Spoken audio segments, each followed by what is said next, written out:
சிவபெருமான் தனு கரண புவன போகத்தை கொடுக்கிறார் என்று சாஸ்திரம் சொல்லுகிறது. உடம்பை கொடுத்திருக்கார், உலகத்தை கொடுத்திருக்கார், அதுல அனுபவத்தையும் கொடுக்கிறார். இறைவனை வழிபட்டு வழிபட்டு நம்முடைய புண்ணிய பாவங்கள் சமமாகணும். புண்ணிய பாவத்தை அழிக்காம மோட்சம் அடைய முடியாது. இருவினை ஒப்பு. இந்த உலக வாழ்க்கையில் இருக்கிற பற்றுல இருந்தெல்லாம் விலகி உயிரானது சிவத்தையே சார்ந்திருக்கும். மல பரிபாக்கம். அப்படி சிவத்தையே சார்ந்திருக்கிற போது சிவத்தோட அருள் உயிர் மேல பரவும். அதுக்கு பேரு சக்தி நிபாத்தம்னு பேர்.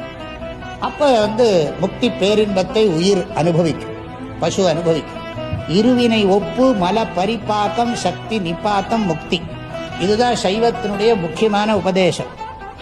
கண்ணுதலான் தன்கருணை கண்காட்ட வந்தெய்தி எண்ணுதற்கு எட்டா எழிலார் கடலிறைஞ்சி விண்ணிறைந்து மண்ணிறைந்து மிக்காய் விளங்குழியாய் எண்ணிறந்தெல்லை இலாதானே நின் பெரும் சீர் பொல்லா வினையேன் புகழுமாறு ஒன்று அறியே.